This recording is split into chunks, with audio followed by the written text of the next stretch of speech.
You know what? Not once did they look at me. It was almost like they didn't care. They just walked in and they immediately, like they were going through drawers, they were looking under desks, they were like rifling through everything, and I just got the feeling like they're specifically looking for something. And after, like I said, about maybe 3 or 4 minutes, they just abruptly stopped, walked back through the portal. The two of them went through, and one guy that was there, kind of straddling, left behind them, and then it just collapsed. I could see everything because the light emanating from this portal was enough to illuminate the room, even though it was pitch black. Yeah.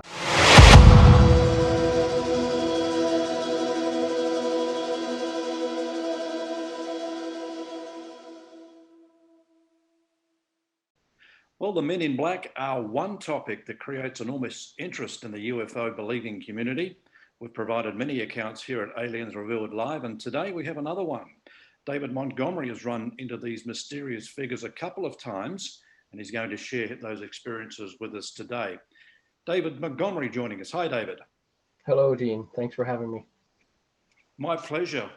Well, the Men in Black, I mean, during the 90s, they were made very popular by the movie trilogy that was produced, but they're not really like that from what I gather and speaking to a lot of people that have had accounts with them. And you're in a similar vein, but you've had both I guess a good experience and a bad experience. Let's look at the good experience first. So what actually happened? Yeah, they're nothing like Will Smith in the movies at all. Yeah, the first one I mentioned it was much more benign than the second one, meaning so going back to 2007, and it happened in public. It was a public sighting and appearance, and I was with some friends at a mall, a local mall here in Calgary, Alberta, and the entrance to this mall faces onto a walkway, and on this walkway there's some restaurants that are very close by. And backing onto one of these restaurants was a park bench, just a regular, 3-4 seater park bench. So I'm guessing about 30 meters away or so from the entrance. And we were going to all meet at the entrance. We hadn't seen each other like in a while, so we were just doing a get together. And I was walking up to greet them. I had seen them at the entrance, and I was walking from the restaurant side. And for some reason, I kind of intuitively needed to look to my right for some reason. It was like something had caught my attention. I didn't know what it was. And sitting on the far left-hand side of this bench was, and that's bizarre because it's kind of like right out of the typical Men in Black scenario, was this man dressed completely in black. He had, I don't know if it was a newspaper or a magazine, but literally had it up blocking his face, but I could see the hat. There was the bowler hat. Right. And I kind of I looked straight at him, and soon as I looked at him, he lowered the paper, the magazine, and he was looking directly at me. And we made eye contact for about 3 seconds. And like I said, he was the typical black suit, white shirt, black tie, the hat, very pale skin. And the eye contact was very, I just had an eerie feeling like, this guy's. Was he looking at you with intent? It felt like there was intent. I couldn't read what it was other than the connection was very icky. Like it just felt, this guy's energy is really weird. And then I after about 3 seconds of this, I turned away. And then now my mind's going, I'm going, that guy looks because I've heard of accounts of Men in Black, and I've read them, and I thought, that's kind of fascinating. And then going through my mind now is, could it be like perfect to the T? So I walked over as I met my friends, and I kind of nudged my friend Troy, and I said, hey, don't be too obvious, but have a look over my shoulder. And before I could answer, he said, I know. He said, I saw him. He's been watching us. And we just kind of glanced at each other and went, oh, okay, so let's get inside. So we just kind of made our way into the mall. That was the extent of that particular sighting. We didn't see him afterwards during our walk or the rest of that day. Did he? I mean, did he look human? He looked human, absolutely. You know what was really weird, Dean, is he stood out like a sore thumb, like the way he was dressed. Very, like I said, very white, pale skin, except, and this is the entrance of a mall and restaurants. It was quite busy on a weekend, and nobody was paying attention to him. Like it was like he wasn't there. Nobody was like looking at him or anything. It was like people were just ignoring that he was even there. But yeah, very human. Like at a glance, you wouldn't even pay attention other than the way he was dressed. Right. Kind of gave it away. And then if you paid attention to him and were sensitive to energy, you could know that there's something weird about this fella. That's it's interesting. You point out it was at a mall because one of our regular guests, Debbie Stoner, had a similar experience many years ago at a mall up north, and the ones she ran into had very pale skin as well, and like almost had like a Nordic kind of appearance to them. Yeah, yeah, so, yeah, exactly. Yeah, I don't remember if he had hair or he was bald. The hat kind of covered everything, but yeah, extremely pale, tall. Probably, if I could guess, he was probably close to 5'11", 6 feet, if he were to stand up. Yeah. Yep. All right. So, what happened the second time around? I believe they visited you at your home. Yeah, they did. So after this period, like I kind of thought, well, that's really interesting. I didn't take that sighting personally, even though there was a direct contact. Maybe he was there for anybody, or just I don't know what he was doing there. Maybe I just happened to be in the field of view and we made a connection. About a year after that, before I go into the next sighting, I remember there was a period of about 10 days or 2 weeks where you just get that gut feeling that you're being watched or followed. Yep. Not from a place of paranoia, just from that gut instinct of, yeah, there's somebody watching me. I went through a period of almost 2 weeks because I lived downtown. I used to walk to work. It was within half a mile, and it just kind of clicked in one day. It was like, it's that feeling of I'm being somebody's watching me, and it would be there morning, noon, night, and it lasted for about, like I said, about 2 weeks. Right. Never saw anything that would tip that off as to what it was. Just a deep intuitive feeling. So the second visitation is, I believe it was 2011, the spring of 2011. And yeah, like I said, this one is extremely different, almost supernatural in a way. So the middle of the night, and just to kind of set up my bedroom. So the end of my bed faced this wall, and there's about 6 or 7 feet between the end of the bed to that wall. I wake up in the middle of the night, just out of the blue, and the first thing that I am feeling is this very heavy, almost like a fear energy that is like almost like pressing me to the bed. Yep. And I wake up, but I can't move. The only thing I can really move is my eyes and my head just a little bit. And I'm like, what? I didn't know what it was. I had no idea what was going on. And then directly across from the foot of my bed to this wall, and this is where it gets weird, Dean. All I can do is describe to you exactly what happened. This portal opened in my wall, massive portal, about 7 feet in diameter.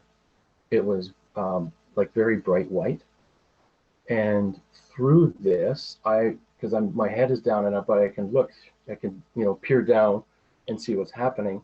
Yep. Through this, walks two of these men in black, because I recognized them immediately. Well, Did there they was look? three. Did they look like the first one you encountered? Exactly, Wow. exactly. And they were dressed the same. Yeah, they were dressed the same. Um, Two walked through the portal into my bedroom, and the third one stayed like at the portal on the edge. Like he had 1 foot in, 1 foot out, Hmm. and he stayed there. The other two walked in, and for the next, I don't know what the time span was, maybe 3 or 4 minutes, they like rummaged through every belonging in my room. It's like they were searching for something. And all I could do was just be like as still as I could and just watch them.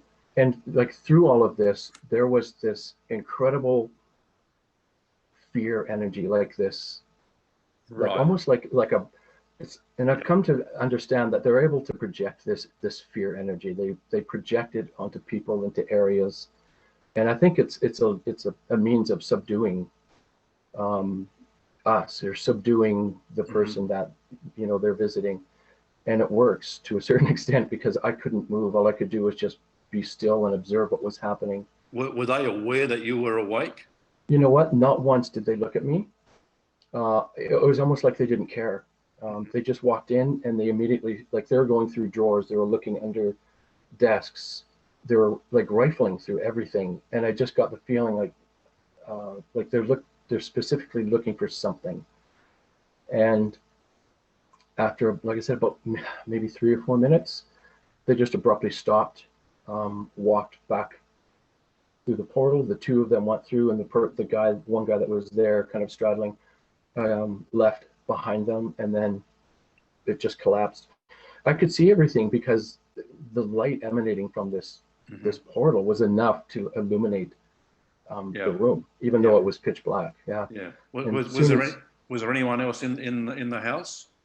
my roommate, I think she was upstairs. Yeah. Yeah, but no recollection from her. No. Wow. That is pretty scary. Sev Tok, who had a similar experience, she talked about two versions of Men in Black: a 3D type and an astral version. I mean, did they Yeah. look either one, or were they 3D or astral? That's a good question. Um, I do believe that they do have portal technology. Their ability to kind of show up where they need to show up when Mhm. they want to show up. They certainly looked 3D, um, but given the fact that they left through this created portal, you almost wonder if there's some kind of a blend between the two, or they're using both Right. simultaneously. Yeah. Yeah. Yeah. So now, how long ago was this? 2011. 2011. And how far Yeah. apart were the two experiences that you So had? the first one was, I believe, 2007. 7. Okay. Yeah. Okay. So 4 years. Have you kind of sat there thinking, is there something I've done, or is there information that I've received that I probably shouldn't have? Yeah. It's like I said, the first episode, the first incident, I can kind of chalk that up to, we could have been there for anybody in a public place. The second one really brought it home, like they know where I live. They know who I am. Um, they don't waste their time and resources. They know exactly, who they're dealing with, and what they're going to be doing. So this started bringing up all kinds of questions. Okay, it's like, why are they here? Why me? And so I sat with that for a while, and the only thing that I can come up with, Dean, is that um, on a 3D level, this has nothing. I don't know if this has anything to do with it, but I do a lot of meditations. I lead and teach meditations Hmm. and things like that. But in this period, back towards 2006, 2007, I started having some very profound dreams, um, to the effect that they didn't even really feel like dreams. It felt like I was actually participating in what was like, they were very extremely vivid. Right, right. And these happened over a period of about 6 or 7 months. And in these like hyper surreal dreams, where I was completely like I was conscious, not like the lucid kind of Yep. dreaming. I was extremely present and conscious. And in each one of these dreams, I was, the first one that I recall, I had a piece of alien technology, and I remember exactly how it looked. It was shaped like a small boomerang, but it was cylindrical. Mm-hmm. It fit in the palm of my hand, and it had inscriptions and symbols on it. And I was running, and it was at night. I remember every detail of it. And I was being chased. I was being chased by specific members of the government that Mm-hmm. wanted this technology. And I remember, as I was trying to elude them, that this technology cannot go into their hands. It's not meant for them. Right. And so I was eluding them. And they were on the ground. There was I remember there was a helicopter, black helicopter above me. And throughout this vivid dream, I was eluding capture and them gaining this piece of technology. Mm-hmm. And from what I remember, I did elude them. There was another dream about a couple of months after that, similar grounds, dealing with alien technology, right, where I was going into this home where I knew that somebody had stolen a piece of alien technology. This particular person was a lady, and she was, all I knew, like, when you're in these hyper realistic dreams, there's just this knowing that comes in. Yep. So she was part of this organization that had gotten hold of this technology. Again, it was not meant for them. It was stolen, and I was there to get it back. Right. And right. I gained entry into her home, and I actually did end up getting it back. So yeah, I'm just thinking. So a couple of things. Meditation. Maybe you've got onto a consciousness level that connected with these beings, or maybe those weren't dreams, and you may be a prime candidate for regression therapy. Yeah, maybe, right? Yeah. So, who knows what we do at night as our soul travels and we astral travel, Mm-hmm. There's probably a great number of us that are doing some pretty wonderful and neat, weird things behind the scenes that we're really not conscious of when we wake up. Yeah. So when they came into my room in 2011, and this didn't come to me until later, like a couple of years later, as I sat with it, because I'd kind of thought, well, those are really interesting dreams. I didn't connect the two at all. I thought, well, maybe they actually think I still have that piece of technology, because they were there looking for something specific. Like, I could intuit. They weren't just seeing what I had in my room. They were looking for something. And they left empty-handed. They just said, okay, we're done, and then left. I thought, I wonder if they're still looking for that piece of technology. Mm. Well, they obviously weren't there to, well, I guess they weren't there to harm you, because they didn't. No. And they weren't there to give you a message either. No. Which the message part is a classic symptom of people that run into these beings. Yeah. They get a message. Yeah, it's zero message. Like I said, they didn't even once look at me when I was kind of comatose in my bed watching them. But it was like they didn't even know I was there, or just ignored me completely. Yeah. Another experiencer who had a couple of run-ins with the MIB reported that time almost stood still, and it seemed like he was being spoken to for an hour, but when they left, it was only a few minutes. Was that similar in your case? Yeah, I mean, I'm just kind of going off of my, the conscious part of how long they were in the room. They could have been there for half an hour. Like, it felt like, maybe it felt a bit longer because of the energy. Like, it was just this, just a really, it's a horrible feeling, to be honest, Dean. It's like a fear that paralyzes you physically. Yeah. Like Yeah.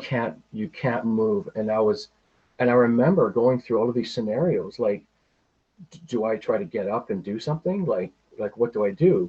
And I tried moving, and I thought, well, if I try like harder, I might be able to move. But then I would go, no, just sit back and just let them do what they need to do, and then they'll leave. Right. Yep. Um, did you tell anyone about what happened? Sorry, Dean, did I? No, I just said, did you tell anyone else what happened? Have you shared the story before?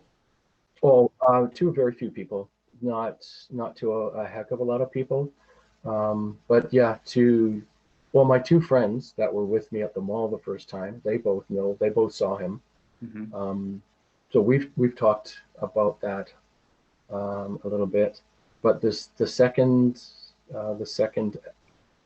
episode, yeah, not a heck of a lot of people, Dean. Just Yeah. you know, I was going to say, did you reach out to other experiences that went through, to find out whether others have gone through a similar thing?